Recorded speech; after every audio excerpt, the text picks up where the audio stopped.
Hello everyone and welcome back to another theme park obsession video. My name is Dylan and thank you so much for tuning back into the channel. Today I'm at the Disneyland Resort to check up on both parks. So how about you and I dive right in.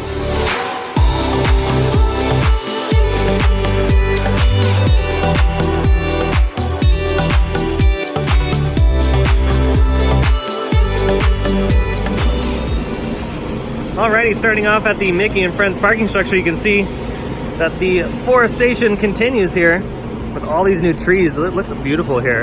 And they're adding more palm trees. So eventually in the next couple of weeks, we'll have palm trees that lead all the way up here. So that'll look really nice. And then work continues to go really fast on the all new elevator that's going in. Again, they should have done this years ago, but it's nice to finally see some new improvements to the Mickey and Friends structure. And this is gonna help out a lot when it's finished. Well, walking up to the security gate, you can already see that it is busy today here. Wow, this is the first time I've seen a line stretch out from security check, even with all of these new checkpoints. Yeah, thankfully we're not waiting in this. We're gonna walk to downtown Disney to see what's going on over there, but wow, this is crazy.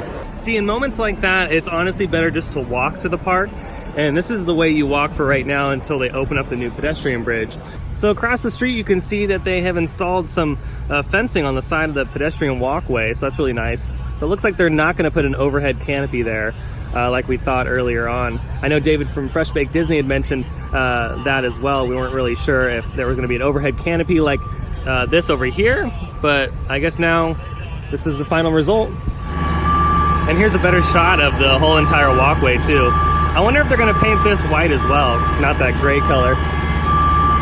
All right, that's pretty much all the work that's happening at the structure. How about we head over to downtown Disney to see what's going on over there? Because it's been quite some time since we've checked up on downtown Disney.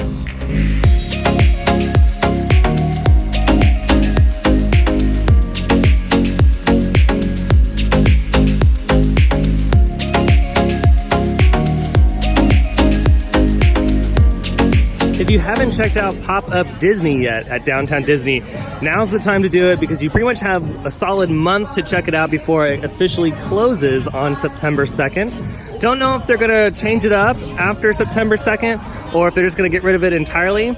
But if you love Instagrammable kind of things, you're gonna love Pop-Up Disney. They have a bunch of cool photo ops in there and experiences. So yeah, check it out now before it ends on September 2nd. Some other useful information is the Disneyland monorail has new hours, so it'll be closed between 11 a.m. and 6 p.m. And that's mainly because of how hot it gets right now. The monorails don't have air conditioning in them, so when they're traveling midday, it does get extremely hot inside them. So Disney decided to go ahead and close them between these hours because honestly, they're really not used that much between 11 a.m. and 6 p.m. But with that, that's all the Downtown Disney updates. How about we head inside the theme parks and see what's going on there? Before we move on, I usually head into California Adventure through the Grand California, but let's just take a moment to look at how gorgeous the lobby is for the Grand Californian. It's awesome. And the ceilings are just something else. Alrighty, we made it inside California Adventure. Over here at Redwood Creek Challenge Trail, they're working on the stage area where they usually do like small little shows. So I don't know if they're upgrading the show or if they're just maybe cleaning the area up because they haven't used it in a while. But yeah, this is what the recent refurbishment is over here. Alrighty, as we rounded the corner, we're now entering the Paradise Bay area. Leads into Pixar Pier, and it looks like not much is really going on over here other than the Green Army Man show. And here's our usual shot of the Marvel Land. This is the Spider-Man attraction right here. You see this, the work is pretty much the same as it was last week. There is a big crane in the back over here closest to the Guardians of the Galaxy attraction. So how about we make our way around the bin here over towards that attraction to see if we can see anything over in that area. Work next to Award Wieners still looks the same. Still have all the scaffolding up, and it looks like through the scrim they're still working on the facade. It's kind of hard to tell through the camera, but yeah, there's not really much change since the last video I did last week, so I'll continue to keep an eye on it. And if you're wondering where the seating area is for Award Wieners or any other kind of food location in this area, it's just right over here by Mickey's PhilharMagic. So you just kind of go over to the entrance, and the seating area is just right over here in the shade. And in addition to that, they also have some seating over by Monsters Incorporated. From this view by the Hyperion, you can see that they have some structural steel right here, this white beam, all these white beams right here. That's new, that just popped up recently. So see if I can get a better shot of that, see where that's actually located.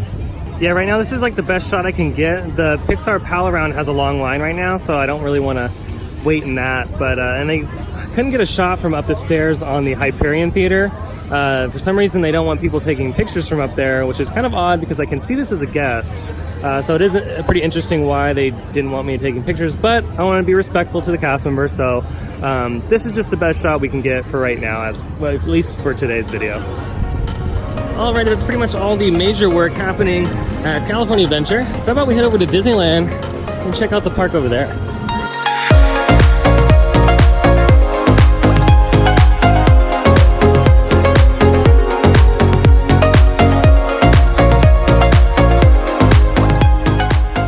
So right now we're waiting for the Cavalcade to make its way down Main Street. Since Sensational has departed from the park, this is like their replacement parade. And it's a cute little show, it has a bunch of different characters in it. So how about we check it out for a little bit?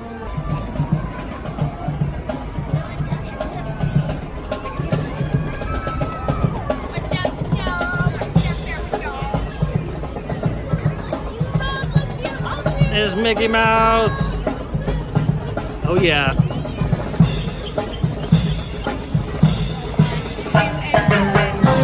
Oh, here we go. Choreography. Bring it down, go around. Hey, good job, Chippendale. Like it. Yes! I'm dancing. Where's the zombie dance? Zombie dance!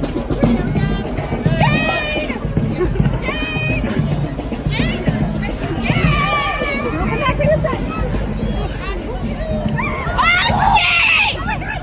What's cool is they do a show stop over here, similar to the birthday celebrations, and then they go ahead and make their way back stage when they're done. But it's a cute little parade, cute little cavalcade with all the characters.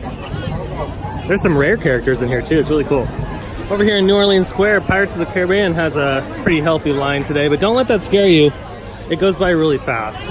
Pirates of the Caribbean has a huge hourly capacity, so it can take people pretty quickly. All right, let's head over to the Mint Julep bar, because they have an all-new beignet out. I know already, we just tried some not too long ago on the channel, but they have some new ones and they're sour cherry. So let's dive into that and see how that's gonna taste. All right, so I got the 3-pack. I didn't get the 6-pack just because I'm not really sure if I'm gonna like these or not. So got the 3-pack just in case. But as you can see, they are beautifully coated in that sour cherry powdered sugar mixture. So let's give them a try.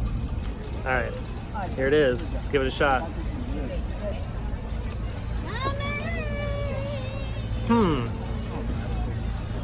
Those are actually not bad. Ooh, okay. There was the sour kick right there. It didn't really hit me at first, but it's there. They're definitely sour. But to be quite honest, the cherry flavoring is kind of subtle. Like, it's there and then it's not there. So it's not too overpowering. I was thinking it was going to be really strong on the cherry flavoring, but it's actually not that bad at all. But the sourness is there, and the the tanginess and tartness of a cherry are there. But oh wow, that kid is crying. But yeah, not too bad at all. If you're not a fan of like the artificial cherry flavoring though, I would just go ahead and pass up on these and get the regular powdered sugar ones. But if you are a fan of the cherry flavoring, these are pretty good. All right, Michael's gonna go ahead and give it a try now. Let's see how he likes it. Pretty good? Yeah, it's not too bad, huh? Flavoring's not like crazy out of control cherry. It's pretty subtle. No, it's good. Yeah. We got a good batch. Like, maybe if you get a bad batch of the beignets, they might not taste the best, but this particular batch was really good. Alrighty, now that our snack break is over, how about we take a stroll on a different planet and go into Star Wars Galaxy's Edge, see what's going on over there. Alrighty, here we go. And just like that, we are on a totally different planet. Oh look, there's Chewie working on a ship over here. He's doing his thing. I just want Rise of the Resistance to open already. I hope they do like previews earlier on. I hope we get a preview sometime in December versus waiting all the way until January. I'm just so excited for that ride. It's gonna be one of the coolest rides ever, I think, if they pull it off. And I think they will. There's a galactic fire hydrant. And over here is a galactic trash can. Over here at the Cantina, you can make reservations up to 2 weeks in advance now on the Disneyland site. On the Disneyland app, you can easily make a same-day reservation. You just pick your time, and it's super easy if you have that Disneyland app downloaded. So next time you're wanting to go to Oga's Cantina, open up the app, reserve a spot, and you're good to go.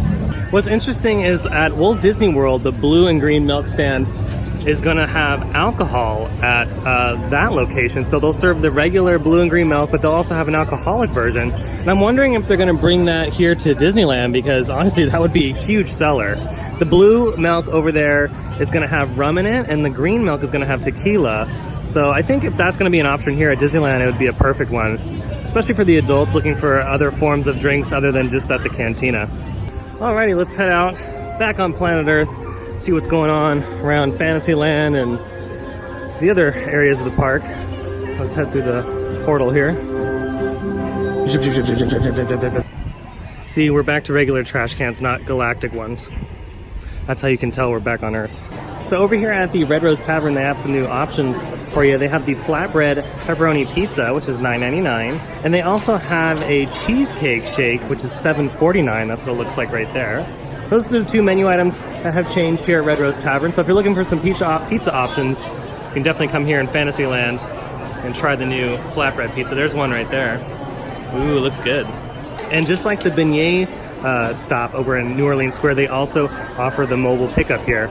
So again, download that Disneyland app because it's so convenient.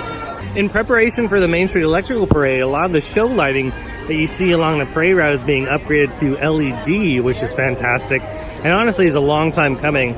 Surprised they waited this long to upgrade some of the older lighting to LED. It's just way more efficient, and LEDs pretty much never go out. It takes years and years and years for them to go out. So it's gonna be nice to see more vibrant colors here on the parade route.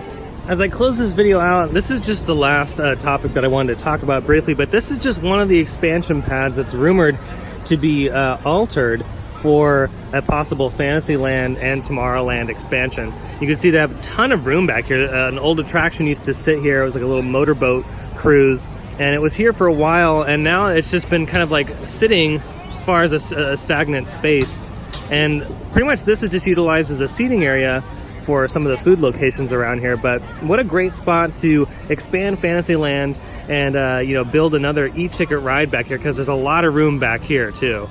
So it's going to be interesting to see what happens. We have D23 coming up in the next few weeks, and because of Universal's latest announcement, I'm wondering if Disney's going to pull the trigger on a bigger announcement to kind of, you know, do some friendly competition and banter back and forth. So it's gonna be cool. And for us theme park enthusiasts and people that are just obsessed with theme parks in general, it's just great. I love it. So comment down below on what your thoughts are on the possible expansion for Fantasyland and Tomorrowland. I love talking about it. Things change all the time, and I love what you guys have to say about it.